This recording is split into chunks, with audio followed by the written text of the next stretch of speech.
folks, welcome back to another episode of Coffee, Tea, and Crime. Today, 40 Years for Justice, solving the Christine Gallegos murder.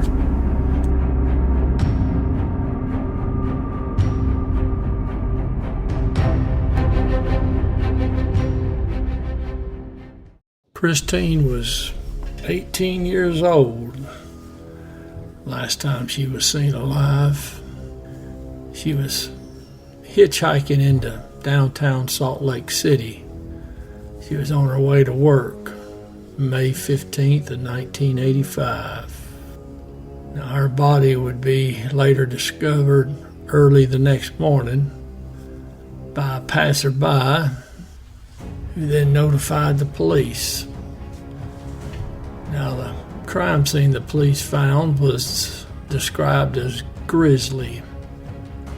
Neighborhoods, now known as the ballpark, it's not quite as populated back then as it is now.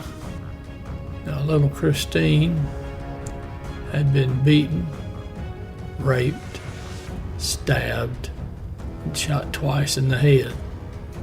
Investigators in the medical examiner's office said that she had obviously put up quite a fight against her attacker.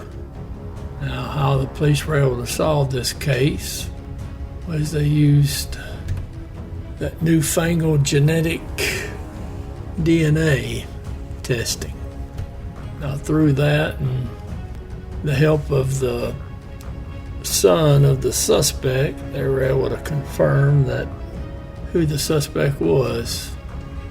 Now, the suspect, who died of natural causes in 2023, he was an airman in the Air Force at Hill Air Force Base. Now, the suspect was never on the police's radar, but police were aware of him for his alleged interaction with prostitutes along State Street. That's a commercial strip that runs through downtown Salt Lake City.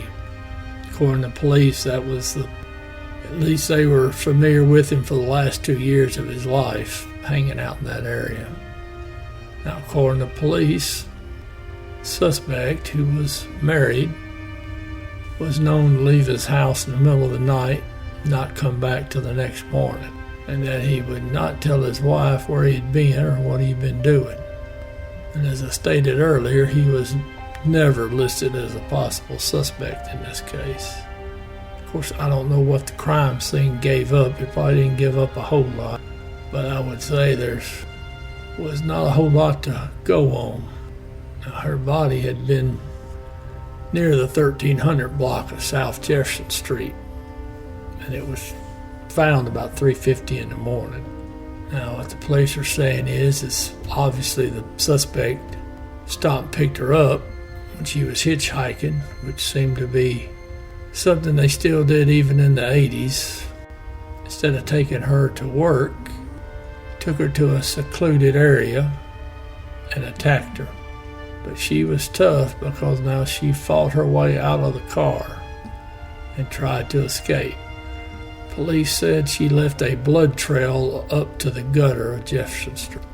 Now, they did not go into details, at least in the resource material I found, what order the injuries came. I'm going to assume that the suspect executed her with the 2 bullets to the head after she escaped from the car, but I don't know that. I don't know how far she could have went with 2 gunshot wounds. But the fact she was able to get loose after being stabbed and beaten and raped, she was a fighter, and that is a shame. And it won't bring any closure to her mama, who was or is still alive, but at least she has a face to go with that suspect that she's long looked for and wondered who had taken her daughter away from her.